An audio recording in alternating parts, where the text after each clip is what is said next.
Hey guys, Frank Cox here. We are live. It is happy hour, and I just realized just this moment I've only got a half a glass left, and all the beers are out there in the garage. So I have a problem. Maybe my beer assistant here will help me out and bring me two beers.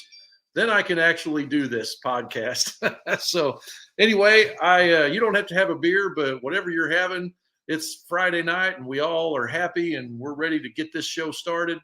Got my buddy Shane from SG Metalworks on here.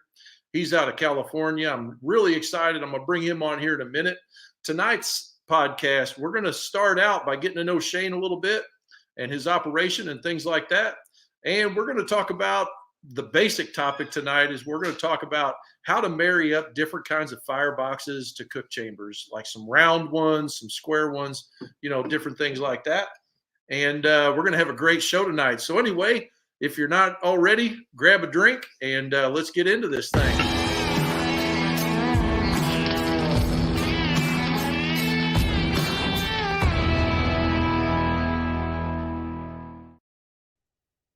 What's up, Shane? It's not 5 o'clock where you're at, though. It's Friday, so it's close enough. Close enough. We always, Tom and I, at the shop down here it was 4:30 on Fridays, and we called that snack time. We didn't want to say beer time, so we said snack time. Yeah, and that's when we kicked it back. Guys, if you don't know him already, this is Shane Gonzales from California, SG Metalworks. I'm super glad to have him on here. He builds some really cool looking pits and has got a lot of experience behind him in welding and fabrication. We're going to get to know him tonight a little bit and talk about what it's like to build pits in California also, because I know there's a lot of guys wanting to know. So, Shane, kind of tell us a little bit about yourself and your operation there. Well, I've been a welder fabricator for about 15 years. Worked for various different companies, building all different kinds of stuff. My background is more into hot rods and building cars back in the day. We still build cars, but not as much. She's kind of focusing on the smokers now. So I was working for different companies for years and was finally fed up and said, I want to start my own thing. And I kind of started off in my garage, single car garage, buying a welder and then buying a couple tools here and there when I started building up some money.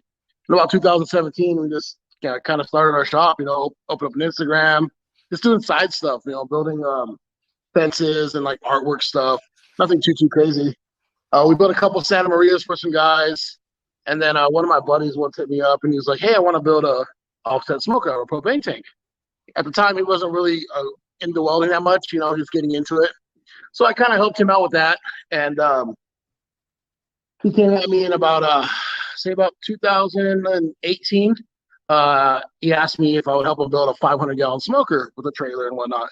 And it was for a guy named Danny, I forget his last name, Danny, but he's a Heritage Barbecue out here in Orange County. Cool. He built his first 500 on the side of my house in Fontana, fighting winds, fighting weather, fighting all the good stuff that we have here in Fontana. So built that and then kind of just waited around and started building up some money. And in 2020 of March, I just said, you know what? I'm going to start my own business. I quit my job and started up my shop. And that's when COVID hit. So it was kind of a little scary at the time, starting with COVID. Mm-hmm.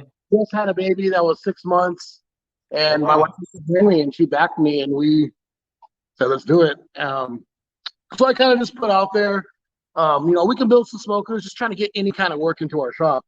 Our shop is SG Metalworks, not SG Pits or SG Smokers. We are a metal fabbing shop. So kind of put it out there, and for about 2 years now, I've not been booked with a smoker. Like, I'm always booked. We're 7-8 months out all the time since day one. So we built a couple. We did a 250 in here, then a 500, and then it just kept snowballing into more and more and more and more, and to where it's kind of at today. 2.5 years later, we're blessed that we have what we have, and we just keep working hard and trying to pump out some nice stuff. Yeah, totally. Yeah, and you build some killer pits. I like those little roadsters you build, like the 250s, and looks like you even get into some 120s and stuff, huh? Yeah, We do all different sizes from 80 gallons. I kind of try to eliminate the 80 gallons because they get a little tricky because they're so small. I mean, you work with doors, you know how it is when it's that tight of a roll. It's hard, you know. So I Yeah. mean, we'll do them if we can come across them and the price is right. But we don't 80 gallons all the way to 1,000 gallons in my shop. So all different sizes. Yeah. Yeah. And, I was looking a little bit. You can get the blue tanks out there. I seen you got a couple of them. Those are highly sought after, I think, down in here. What are the blue tanks? They're just a blue paint on the tanks. Yeah. A lot of. I mean, the last one you saw with the square firebox. Yeah. Mm-hmm. So that last one, that was actually we made it look like that. So did you really? We're kind of doing this new thing where we paint the tank beforehand, and then we build it. We fabricate it. So then it gets its natural scratches and its natural this and burn marks and all that. And then I'll go through and I'll hit it with a DA in a couple spots, and then we'll re-clear coat it, and then it'll bring it back to life. And everybody's like, "Wow, where'd you find a tank that color?" So I can tell you had to make it. We can make anything happen. You can make it any color you want, and we can kind of do what you want, you know. So that's really something to talk about there, probably just a little bit. I mean, I know Sonny just did the root beer one. That was awesome. Yeah. And that was a killer paint job too. He's like, he did it first, but I built a 120 that went to Texas like 4 months ago before he did that. So yeah, it is what it is. He's Sonny. He's Moberg. So he gets to say that.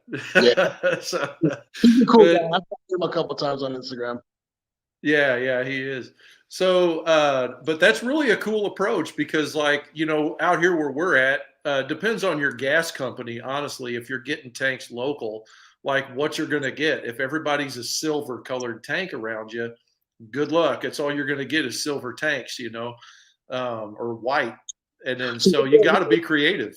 Yeah, we get a lot of white tanks out here, like a lot of white tanks. I mean, my yard right now is covered in white tanks. So we have different options of, like I said, we can paint it whatever color you want and then patina it. We can fully paint it. We can, sandblast it. We can grind it down to make it shiny and clear coat it.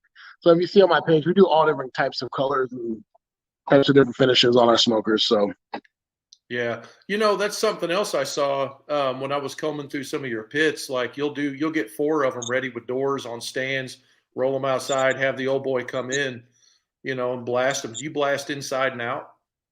No, I have a guy. He comes out, and I pretty much try and get like 4 or 5 pits ready. Saves me money because he comes out one time, it's about $500, no matter what. So if I can get 4 pits into that, it's worth it to me. I love to blast the insides just because who wants to go inside and grind inside of a tank? I know I don't. I'm too big for that, and my workers feel bad when they do it. So usually I'll save me some money and we'll just blast the inside and fresh new inside. You still get that propane smell until you burn them out, but yeah, it's just a little extra something that we try to do. So one of our frequent listeners here and a good friend is BS_BBQ. And recently here, he sprayed down the inside with vinegar and power washed it. Dude, it came out like super clean. So I'm going to try that on my build that I'm doing right now. Yeah, you know how it is. That's one of the worst things about these tanks is this freaking smell. We're in the city out here. I mean, technically the city, but I do have neighbors, and I have people on the other side of our shops that have houses. I've had the fire department call to me about 4 times, and they come up, "What are you doing?" I'm like, "Making barbecues, man." Well, what's that coming from? I said, "Well, it's the additive that's in there. It's probably about this much. It's not a lot. It's not flammable. Nothing's flammable in this." All right. I was like, "Well, what can I do, man? You guys keep coming out with the fire department. And what can I do?" He goes, "I don't know, keep working." I said, "All right, I guess I'm going to keep working."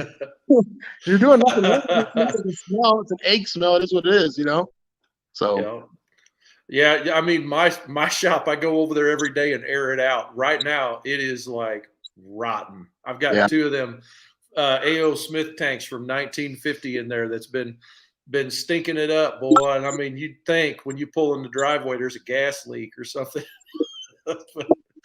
I said, now it smells like a smoker shop. I just that's that biggest thing is that smell. It's just, it gives you headaches and whatnot. I mean, we deal with it, I try. I just don't like the fire department coming and all that good stuff with it that has to come along with it. But a lot of my neighbors now, they understand. They get it, but it is what it is in a way. I have to make money. Yeah, for sure. Hey guys, this is my buddy Shane Gonzales. If you're just now joining in, he's from SG Metalworks in California, and we're going to talk tonight a little bit here in just a little bit. Once we get into the show a little bit more, we're going to start talking about mounting fireboxes to your cooker and cook chamber and stuff like that. He does a lot of different fit ups, and it's going to be cool to talk through that. And if you have any questions for us, go ahead and start popping them down there in the comments. We're going to keep chatting here for a minute. And just ask anything you want. Doesn't matter. We'll hammer through it if you got a question.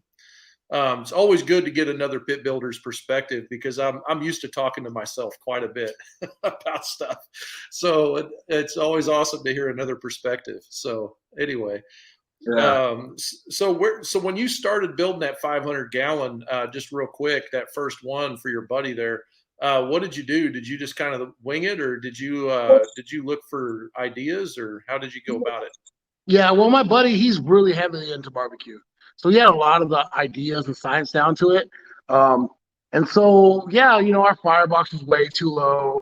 Our collector was way small in the way I do it now. The stack was smaller. Like, yeah, it's our first pit, The trailer I kind of had down because I've already built trailers and stuff before. So we had the science down to a certain level. I think he looked at that calculator that everybody uses. So from now to where we're at, it's totally different. Like we just worked with different things, raising fireboxes higher, seeing how that works. Doing bigger collectors, doing bigger stacks, taller stacks, shorter stacks, and just tweaked on different everything. But I think now we pretty much have the science down to where we want it, how I want my firebox, where the grade level is supposed to be. Grade level is pretty much the same on a lot of these pits, but doing different size stacks and the height of the stack and all that. A lot of that does matter, Yeah, it does. I mean, that's what a lot of people say. You can go to Aaron Franklin's shop and he has like 20-foot stacks on a 1000. Yeah. I thought it would have a backdraft, but I guess it doesn't. It must be working right? So, yeah. Rise over run. That's what we always said, because we used to have to run flues horizontal quite a ways in some basements with some boilers and stuff. And as long as we had more rise than we had run horizontal, we was good. And you could make it do whatever you wanted to do with the right math, But and I've heard guys like you need a 8-foot stack on a 1000. I've seen guys put 4-foot stacks. A lot of them, they all still work. They all still cook. It might not draw the way you want, but I think just the way that we have it and the way our science that we've done, it just works out for us in the long run. Yeah, and that's cool. Results don't lie. That's at the end of the day. Yeah, I've never had anybody calling back saying this thing sucks. It won't draw. It looks good, but it won't draw. I was like, I've never had that. So God, not good, I guess. Yeah, I still have yet to put a half of a 250 on 1,000 gallon. That will happen. Yeah, it violates every bit of math I've ever said, but it works. So I'm clearly wrong. So we'll see. Either I'm wrong or there's another way to do it that I haven't figured out yet. But I've just stayed with our old school math all these years, from roots back to Alien Barbecue, and that's where the Felden calculator and my calculator both came from, those roots. And so, we'll see, whatever. But I mean, them boys are building a lot of them and they're working. So let's figure out what it is. Yeah, it's a cheaper way in my eyes to use a 250 or, use a round firebox, because pretty much you're using another piece of a tank. And to build nowadays, the way the price is on metal, to build a square firebox for a 1000 cost me about $1,500 just the material. So if I do use a round, I mean, that's out here we're paying upwards between $1.50 a gallon. So when that's way cheaper than buying some 1/4-inch plate of steel that you need to build a firebox with, and then you got to weld the whole thing to just welding a cap on, So yeah. So you're saying that your propane tanks are running about $1 a gallon when you buy one, $1.50? Yeah, that's about right. We're about $1 a gallon, but it's like $1 a gallon, but 20 hours away or 10 hours away driving. So either way, you're paying that extra, There's a place Well, I go to Fresno sometimes to get tanks, and he's 5 or 6 hours from here. So I do that in a day. I'll drive up there, grab them, turn around, drive back. I ain't got time to waste. So, but yeah. it's So that was something I was going to ask you about. Is like, what's it like finding? Because I can't tell you how many times a day I get a phone call trying to find a tank in California. yeah, I mean, it's very hard. I get calls, I get text messages, I get emails, I get everything, and I tell them, look, man, I'm not gonna drive 20 hours to sell you a tank for $200. I'm sorry. yeah, I'll give you one, you know. So really, it's just like on the grind of looking, Facebook, Instagram, not Instagram, sorry, offer up, all those Craigslist, all those. That's really it. And then, I mean, my buddy Titus and Kenny. yep. We He's on together. here. I'll sell him a tank when they need it. Oh, I need a 120. I got one. I need a 5. Okay, let's switch. Like we'll do that. We'll sell each other tanks. We always help each other out. So Titus got me That's hooked up cool. with the guys out in Fresno, and they got a bunch of tanks out there that we can buy. But we ain't telling nobody in Cali where that's at. So That's right. Don't tell nobody. You got to have a couple secrets. yeah, So, that's a little harder to give up. And then a lot of times you get lucky and you got one around the corner and you just got to go swoop it up. And we don't have a crane or nothing special, so we got cool ways of getting them on a trailer. Come along and whatnot, or whatever it takes. We make it happen. mhm. Then sometimes you get calls. Hey, I got some tanks. You want them? Sure. I even bring them to you. Well, even better. you know. That's cool. Yeah. What's it like with highway laws and stuff hauling them out there? Uh, I don't know. I've never gotten. I've Don't look back. the most tanks I've towed at one time was 18 tanks in my truck. I had a 30 Hell foot, yeah. a 30. I can show you. I'll send you a picture. On a 30-foot, I had, I would say, 4 in the bed of my truck, and then the rest on the trailer. And then my cousin had like a 20-foot trailer. He had a 1,000 on there and a bunch of other tanks on there. So total, we had like 25 or 26 tanks on one trip. So Yeah. See, in Missouri, they don't even care. Like it's the old West out here still. checkpoints, and they just go ahead. You're good to go. I mean, all the valves That's are off. cool. They've been off for a while. The ones that we buy, usually try to buy, and so it's not as bad. But that's the big thing. We always try to find them without the valves on. We know the valves have Yeah. been off, and you're good to go. Yeah. I've had to haul a few of them with gas in them. Um, So I'm always like, because I've that's done like that. hazmat. Yeah.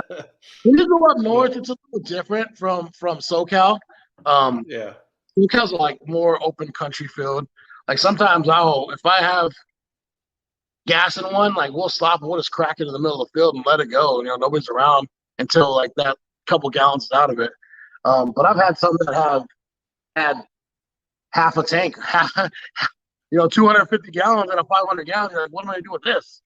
So Yep. you can put a torch on it, burn it out for a while, but it takes days to do that. So Heat the shop.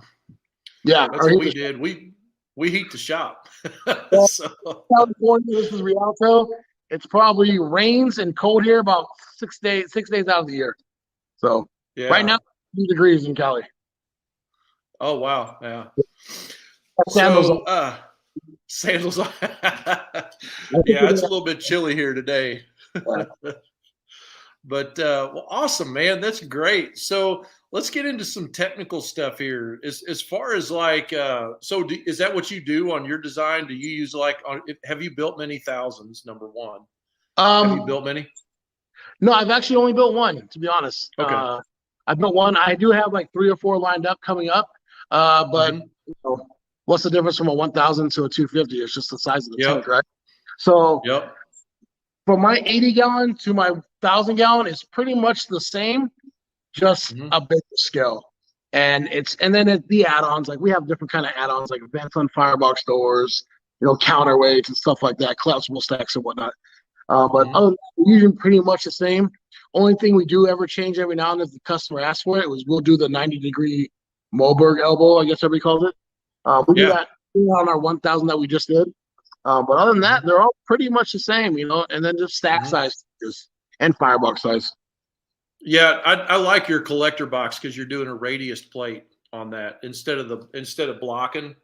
You Exactly. know, I like that radius. That looks pretty cool. You Yeah. know, we try to do like nice curves and nice everything rounded and everything kind of smooth. That comes from my background of building cars. You know, and Well, less is more. Like something yeah. clean, simple, a badass smoker that has a nice paint job that just clean welds and everything. To me, is just that's where it's at. No offense to these guys that are doing all the stars and whistles and all that hinges and that's cool and all. It's just not my style, you know. Yeah, I got to give a shout out to my bro Aaron here, real quick, Aaron Voigt, because I always talk about like everything back in the 60s and the 50s, like everything had curves, you know, and it was just sexy, you know, and Aaron's got that eye, you know, Yeah, it's a car guy thing, I think. it Us, is. I tease him about it because he's got that eye, you know, for lines and curves and stuff.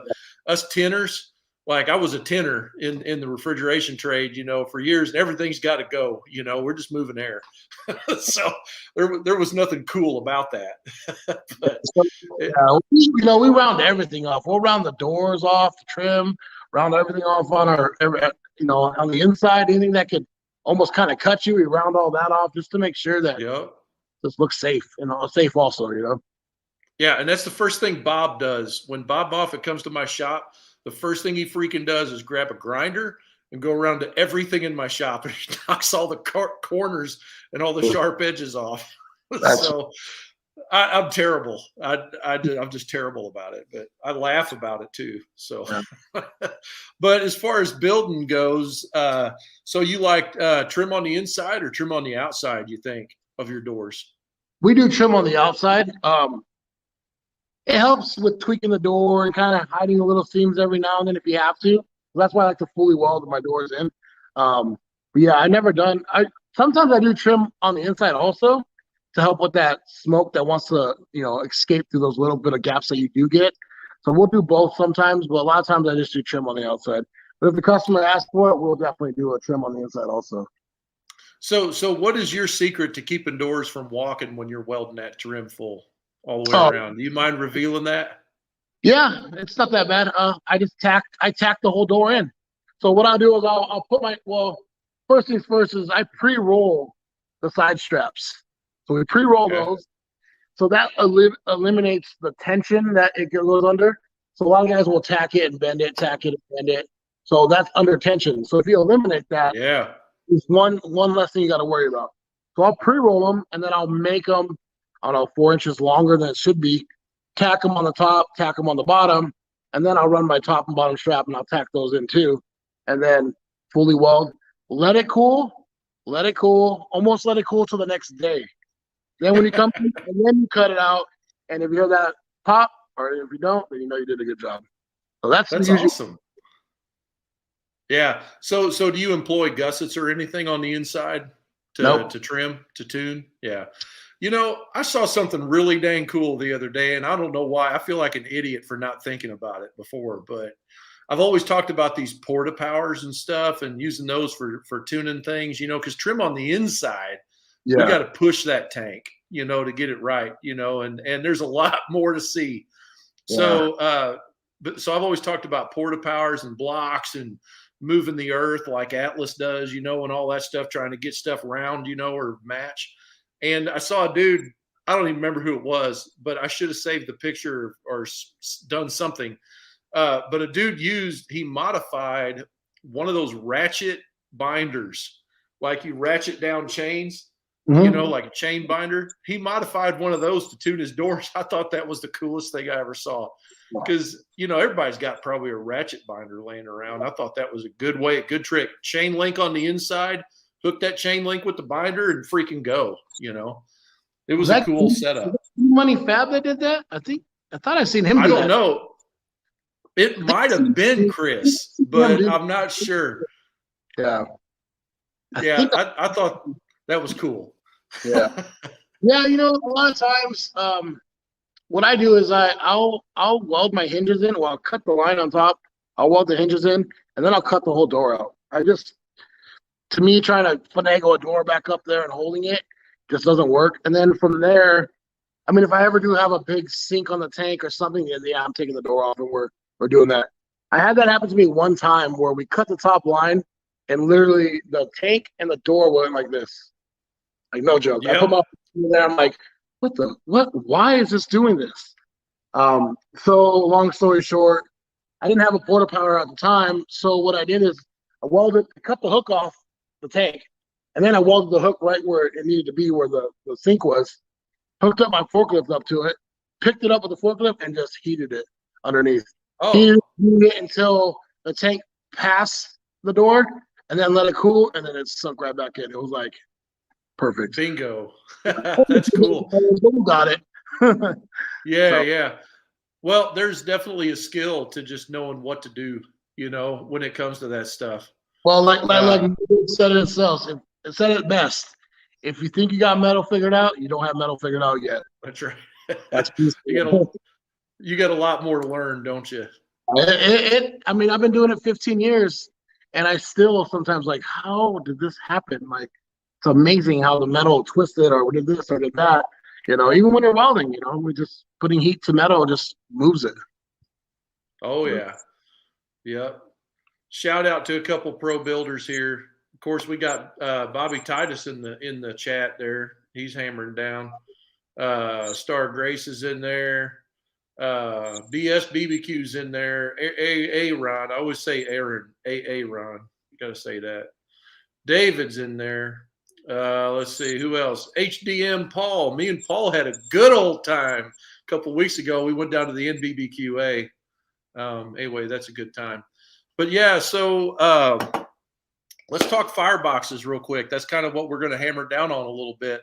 So I've always cheated and just done square, but let's talk a little bit about a round one because I get questions every single day. And I'm just going to tell you real quick. All I do is I get stuff right. I take a marker and I go, and I go in a little bit, and I go, and I go in a little bit. What do you have any kind of like secret? Got it. That's it. There's no. It's very hard to do round to round. It's very hard.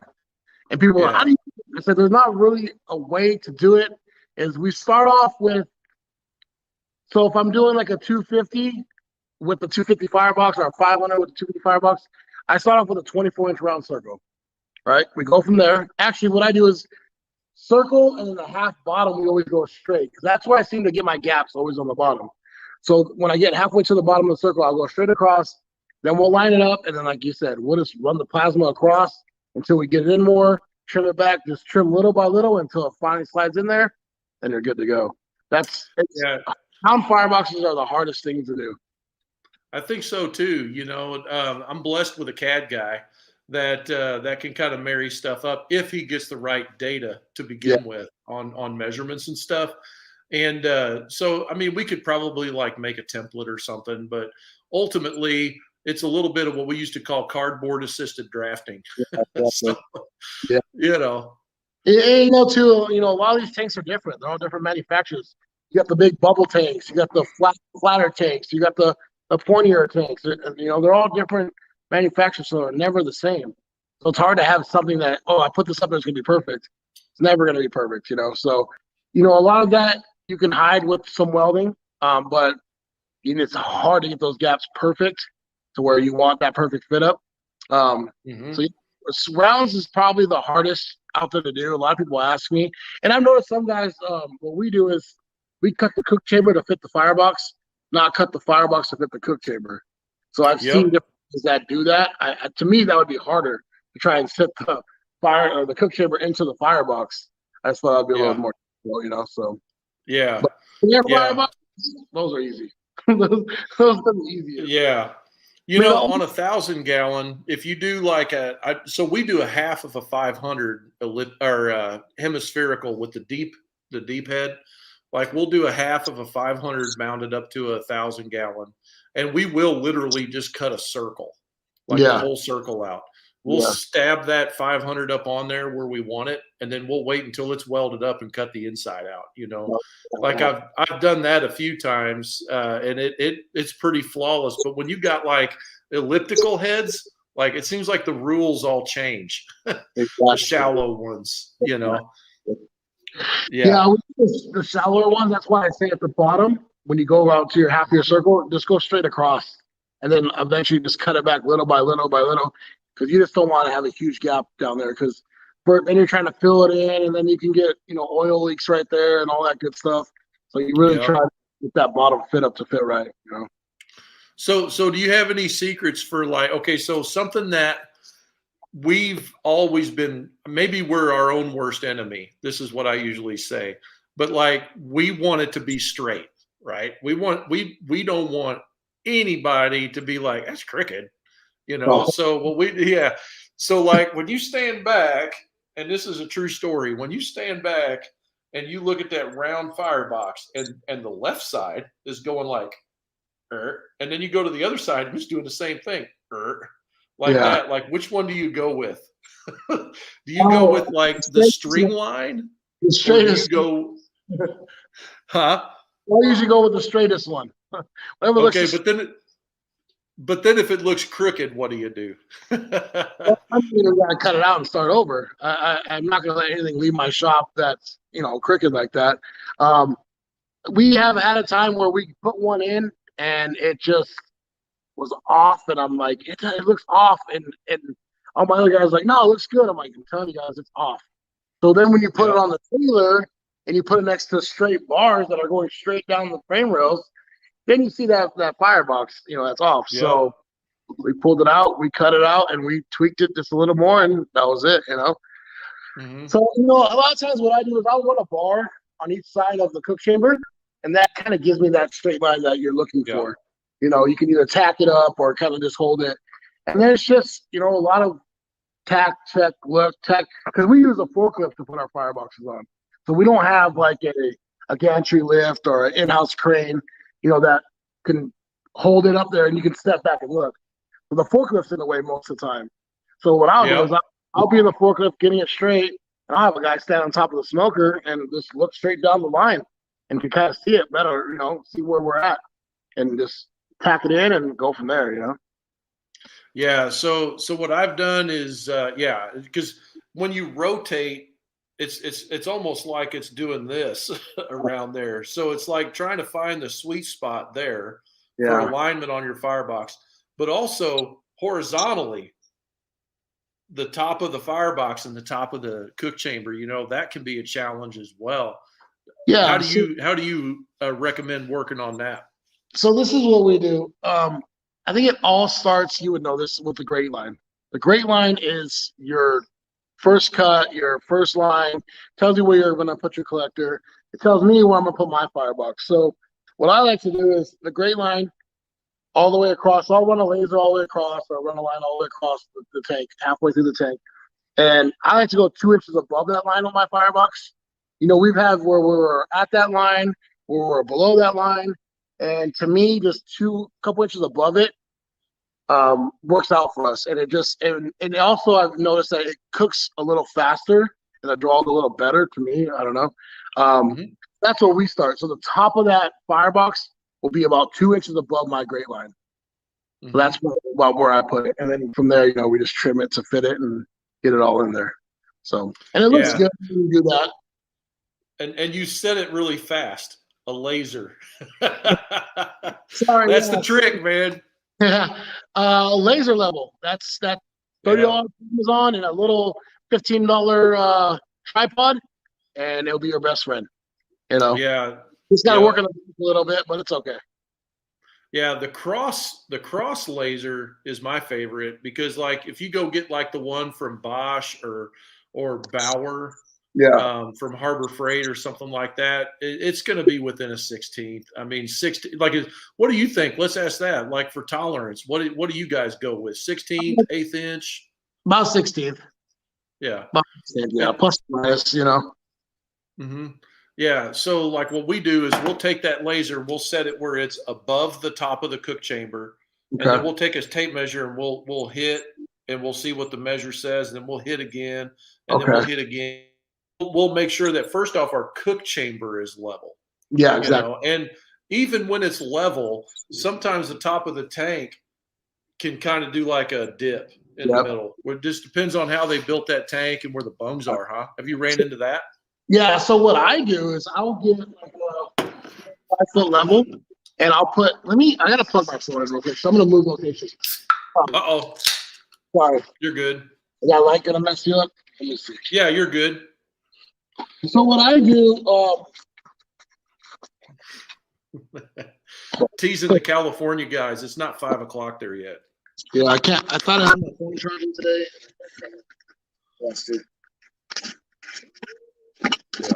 Sorry about that. Hold on 1 second. Oh, you're good.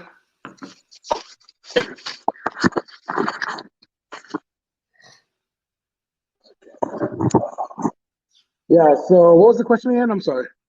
No, we was just talking about, like, have you ever ran into like the 1,000-gallon tank or a 500 where it dips down in the middle where the bungs are? So you're sitting there with a level trying to get it level and it won't. Like if you knock this, it's down and it's down and it's down. And then you take a string, if you don't have a laser, like you're like we used to say, don't even use an actual level anymore. Yeah. Like let's use a laser because Yeah, we can see what's happening. So what I do is we'll bring the tank in and make sure it's level on the stand first. So what we do is I'll get like a 2x2, piece of scrap, two 2x2s, and I'll put it at the far end of each tank, and then I'll get a 6-foot level and then set that on top because I know there you go. It's probably going to be nice and straight. So we do that. Make sure the tank's level first, and then I'll run my laser and make sure that's a great idea. That's what we do. That's what we do. Yeah, that's a great idea. And the way you learn is by messing up, right? So I've had that happen to me, and I'm like, what happened? The grate line's off. Everything's off because the tank was not level in the first place. And what it was dipping in the middle. Well, actually, what it was, too, is my level was not right. So I had to snap that thing in half and throw in the trash. And then we went on back to the level. Yep. Yeah, that we've had that happen, too, before. So as far as like fireboxes, yeah, that's what I do is I try to hit and see where the high spot is on the tank, get it level. But I like your idea with the piece of 2x2 and the level as well. Once we get that established, we move on to the firebox. And then at that point, we do use a gantry. Like I've always used forklifts when it was just me. I've always used forklifts. And then one day, Tom bought a gantry and I was like, this is the deal right here, because like now it ain't moving around. The hydraulic cylinder ain't bleeding off. And so we can hold that thing where we want it. And then we just sit there and tweak that firebox and get it where we like it. And then we just run the marker around. Whatever it is. Yeah, I hate using the forklift. Unfortunately, my shop's not the biggest shop, so I have to be able to move. So, I mean, gantry, I could probably do it now because I end up renting the shop next door to me, just so we have that extra room, So, yeah, it's hard with the forklift, especially when you back out, and then if you do go off from the shop to the asphalt, it's kind of a little rocky, and then your firebox twisted on you, then you got to double check that again. So it's always constantly checking, making sure everything's square, making sure the door's square and whatnot. So on a square firebox, we've already let the cat out of the bag. The easy answer is that laser level to run around the head. Is that how you guys do that? Just use a laser level? Yeah, exactly. It's the same process. Like I'll go up the grate line, but I'll go 2 inches above that, and then we'll run the level all the way across. So then you just cut literally straight across, and then underneath like a whole smiley face, pretty much. And if you build that square firebox, it usually just slides right in, So that's a lot easier on my part. But then you have to think about that. You do have to build the box still. So you have to weld it all up and do all that. So then you're putting labor and time into the box. So where is it really saving you that time? Maybe the headache of trying to fit the 2 round tanks together. That's about it.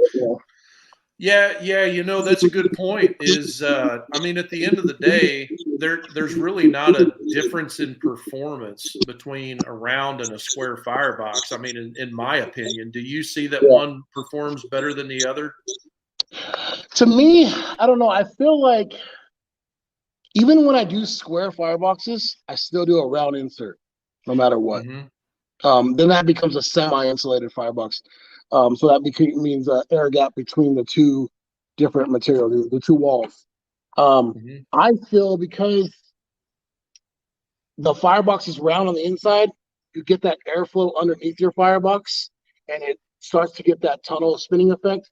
So if it's already round, it's already going to start spinning, and it's going to spin into the cook chamber, then spin out your stack. And that's why we're not running square stacks, because then you're going to start to just bounce around. The smoke will bounce around in there. But when you run yeah, keep going.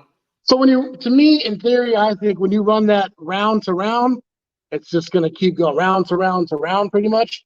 It's just going to keep spinning out and go out.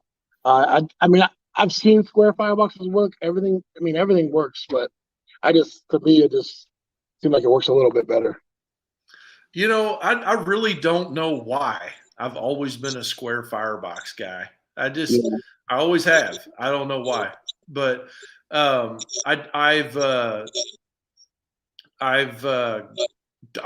can't answer that question. I've just always done square fireboxes, you know. But yeah, I can totally see your point. Do you use a air inlet of any kind on your pits? Yeah. So that is an upgrade that we do. It's like a valve, like a blow off, like a vent that we do on our door. Pretty much. So what I'll do is I'll run the same size diameter stack or tube that I put on the stack side. So say I'm running a 6-inch stack, I'll use that same size tube diameter on my door, my firebox. And then we do a little dampener plate on the inside, the little valve to go back and forth. That's an option or an upgrade that we do. Or a lot of guys just run with the door, you know, crack the door and kind of set the door where you want. That works very well also.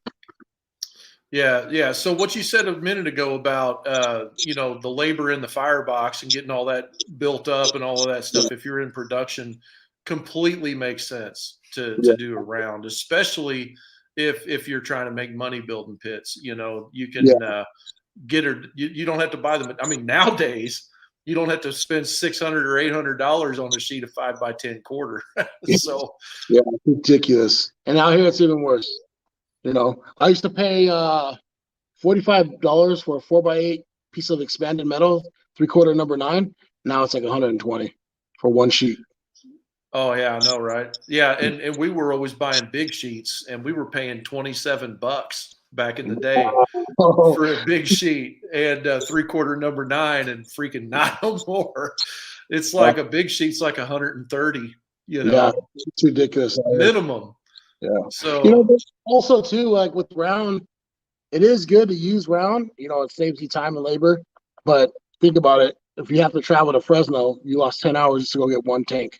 You know, so yeah, it has its pros and cons. To be honest, I build the firebox that the customer wants. If they want a round, I build a round. They want a square, I build a square. Either way, they still have some kind of round insert in there, though. I'll never just build a square with nothing inside. I just feel like you don't need that much volume. You know, you're just gonna have a bigger fire. If you keep it more compact, you'll have a nice flow and a nice hot fire that could stay real hot. You know? Yeah, see, our old school math says 30%, and so on 1,000-gallon, we're building a firebox that's like 40 by 44 by like 40 inches tall. I mean, it's massive, and we build them still that way today. I mean, you know, we just look for better deals on plate. Inside, you just build the whole box and you don't semi fully insulated or anything like that. Or what do you guys? We do double wall quarter insulated. Yeah, so we throw down. Yeah, it's a lot of money, man. A lot of money, a lot of welding. I just, man, I don't know. I don't insulate the entire thing though. I only do the sides and the top. That's the only thing I really insulate.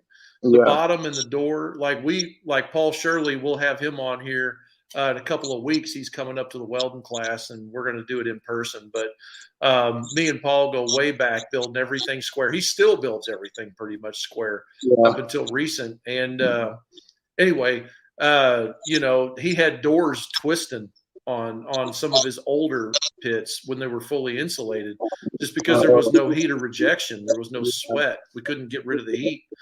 And I had a couple like that. I had one Tom and I built. We had to go in there and freaking cut that thing down. The customer was standing there. We had to cut it up and like put a big truss in it, you know, because he overfired it, you know. And it's not a big deal, but square can move. Round does not tend to move as much. Yeah, you know, I've never had that problem to where I just like had to cut out a firebox that was tweaked or so much heat. Like I don't know, I've just never had that, And the way we do it. So what I'll do too is a lot of times for like a 500 gallon, we'll run a 250, but then I'll do a 24-inch sleeve on the inside. So I'll use like a 150, and I'll cut that up, and I'll slide that in. So then I'm, using all propane tanks just to save money. Out here to buy pipe, it's ridiculous to buy pipe out here. It's very expensive. So Yeah, I bet it is. Down here, I can't even remember what we're paying now. It's like for a stick of 24-inch, like 5/16 or quarter wall. I think we're like I want to say I don't know, $30-$40 a foot, something like that for pipe. that's not bad. Yeah. But for here, it's like it's always been a lot cheaper than that. Then this is seconds. This is not prime. This is like this was an old billboard that the guy cut down and had a 24-inch stick of pipe. Okay. So prime will be a lot more than that. That we've just never bought prime, on anything. Mm-hmm. Yeah, I But definitely want to start getting into more pipe smokers, just to eliminate that smell and that. I feel like pipe smokers, like if I had all my pieces cut done, I could knock one out in a day and a half. Just because it's so much, it's less things you got to worry about. Like with ours, we'll cut off all the valves, we'll cut off all the feet, we'll cut off the hooks when we're done. When we don't need to put on a trailer or nothing. So almost trying to not make it look so much like a propane tank, more of like a cooker than anything. A lot of that, they'll leave the valves on, I'll leave the feet on. I just like to get rid of that. Make it look cleaner, more simple, and just a lot more cleaner, pretty much. yeah. So on that subject, like when you're marrying up a firebox on a piece of pipe, like a pipe cook chamber and a pipe firebox, whichever my hands is doing, Yeah. they marry up very fast. Very because easy. you got the eyeball, and it's just a matter of making those corners line up. Yep. Tack it, weld it. Everything's flat. And pipe, to my experience, pipe doesn't warp as bad because it's built different. It's made different than rolling a tank in a slip roll. We were actually this one cooker project I've been working on. It's a production model offset, and that pipe, you can actually, there's places, I can't remember, pipe profilers is what it's called. So you can find a guy that's got a pipe profiling machine, and it'll do up to, like, some of them will do 48-inch pipe. They stick it in there, and it's a plasma head, and you can have them cut your door and leave it tapped in or cut it out completely, whatever. And that door doesn't spring as long as you keep the piece of door matched up to the piece of cook chamber. When they make it, you can have them just cutting those things out like crazy. And then it's a matter of just slapping it together. I mean, I was gonna go that way, but I couldn't get enough pipe to supply the flow. Is why I didn't. Mm-hmm. That's the biggest thing is trying to find the pipe. If I can get my hands on a bunch of pipe, I'm gonna move to pipe. But it's like it's hard to get, And the shitty thing is, literally a block away from there, I have Allstate pipe. They have every single size pipe they have there. I went in there, tried talking to them, like, we sell big bulks to companies. Sorry, we don't sell a stick at a time. 40 footers. Yeah, exactly. I'm like, bring a 40 footer. I'll cut that shit up. I don't care. Gator Pits did it for years, man. Gator Pits out of Texas, Houston, Texas. Yeah, Rich would buy a trailer load of 24-inch pipe, and they'd sit out there and cut it in the parking lot on casters, roll the pipe on casters. It's just, to me, like, I'm in this to make money and to build cool pits, and I gotta figure out where I can save time and money, and a lot of it's cutting and grinding and cleaning these pits. That's the biggest thing, getting the smell out. These propane tanks. That's the biggest. Like, it takes a week just to get a tank prepped, ready to start cutting. Oh yeah. And then it's hard to keep guys that can actually hold the grinder for 9 hours a day. It's hard to keep this down. And then if I gotta do it myself, it's like, why do I need those guys around? So it's just that's right. You know how it is. Try to take a few questions here. Let's see. Daniel Harmon says, just trying to start out. I love to weld and create. Keep it up, brother. That's important. That's why we do it. Aaron here, he says, seems effective to use the round for his next pit. I bet he'll be building his next pit in near proximity to me. News coming soon. Here we go. Daniel Harmon's looking for old broken air compressors for his heat source. I think he means firebox. Good idea, just starting out. What do you think about air compressor tanks? Have you ever built one? Yes. The older ones in the 50s and the 60s, amazing because they're a quarter inch. But if you do one that you just bought from a guy off Craigslist, that a Husky one, don't use those. They're very thin, especially for a firebox. You at least always want to be at least quarter or 3/6, at least quarter on your fireboxes. Yeah. But I've used a couple. I'm not gonna lie, I have, but they've always been super thick. Like I always check the shell thickness on the tag before I even go into it. It's worth it to me. But yeah, I've done a couple old air tanks. The tanks have usually been from the 50s, so they're nice. Back then when metal wasn't that expensive, they're nice and thick and good to go. The problem with air tanks I see is you got a lot more valves, a lot more like plates that are welded. The feet are usually massive on it. So to pull the air tank and cut everything off, it might take a guy a day and a half, one of my guys to do that, So, yeah, clean it all up and stuff. Yep, for sure. Let's see. Here we go. David's talking about porta powers. Porta powers are a must build anything. All you need to do is cut the hooks off the screw style binders and tack them to whatever you can. Yeah, those are really cool. I did actually see. I think Tom bought the hook part for the porta power. That's a game changer right there for hooking stuff. I never used one for my smokers. I should probably get one. Yeah, they're great. I just get the Harbor Freight one. It's like $160. It's the freaking best. Here's another from David. He's taped flat soapstone to a yardstick. That's a pretty good idea right there. And hold the yardstick flat to the firebox. You can just kind of run it around it. That's a pretty good idea. So you stay good and true to that. Here's another one. This is true. Being a perfectionist is a pain in the ass for being a part of smoker builder. I agree with that. Yes, We're our own worst enemies. I'll do something and stand there, stare at it, and be like, it's all right, it's okay.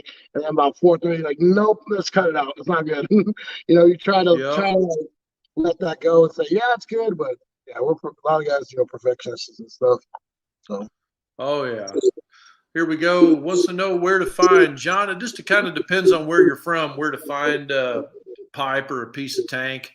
And I think you hit on it earlier, Shane. You was talking about what was all those sources you was talking about, looking at like all them Craigslist kind of places. Yeah, Craigslist, OfferUp, Facebook Marketplace is a big one. And then you can even try calling all your local propane yards. California, they'll pay too much. SoCal, they'll tell you to screw off.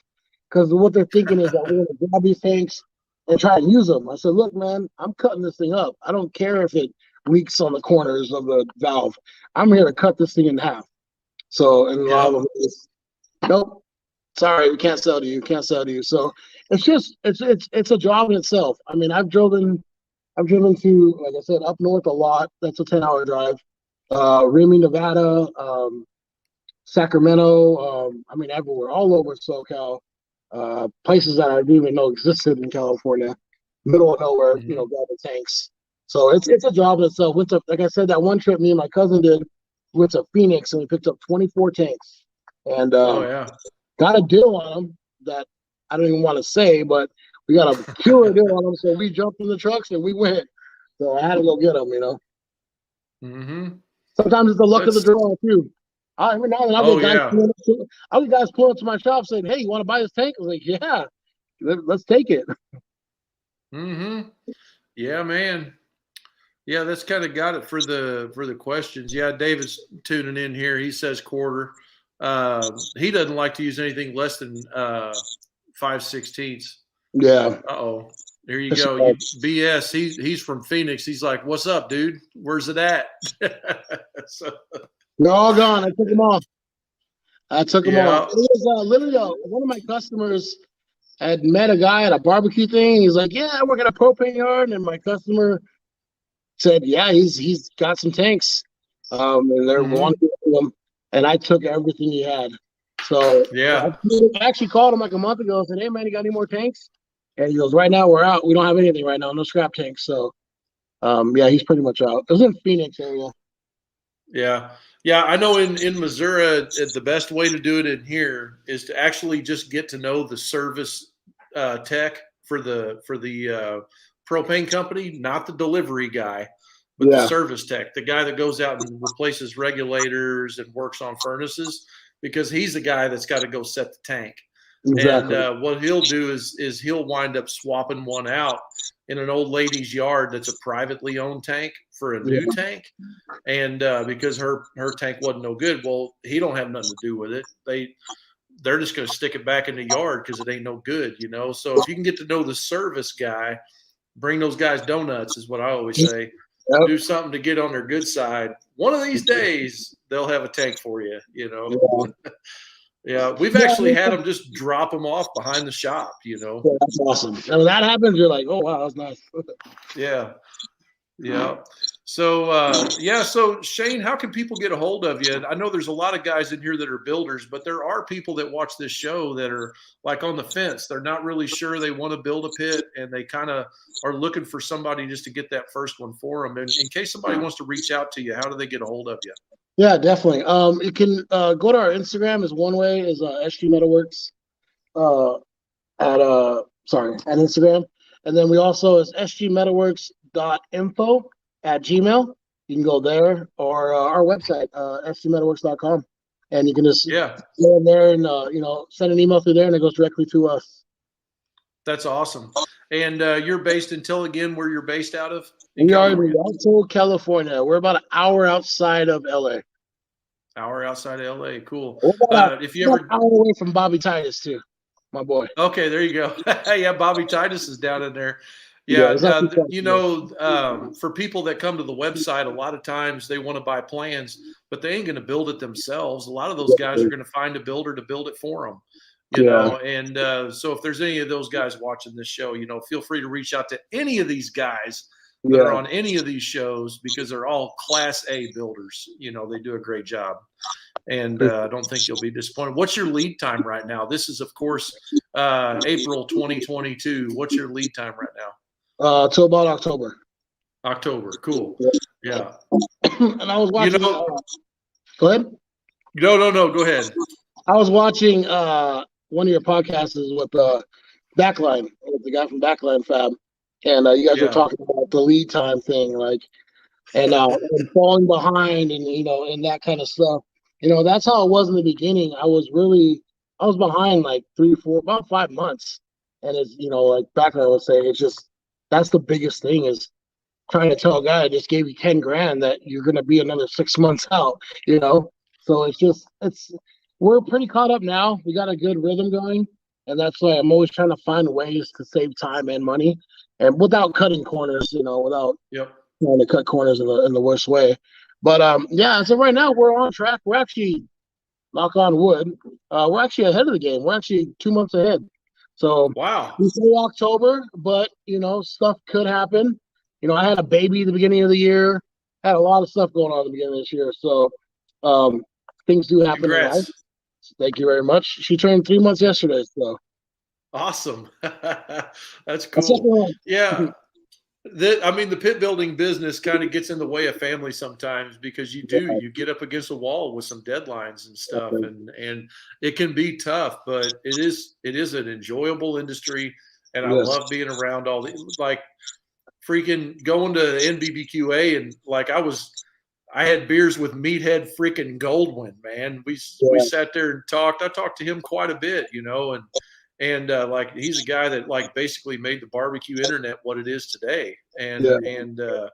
it's just really cool the kind of proximity you can get from being in this industry and who you Yeah. can get to know, and I feel honored to be a part of it. Yeah. And it's Shane, crazy. Go ahead. go ahead. It's crazy how much it's blowing up in California. It's a Texas style smoker. That a lot of guys, offset smokers, but it's just blowing up out here. And it's like Bob, a lot of these guys out here, we're swamped.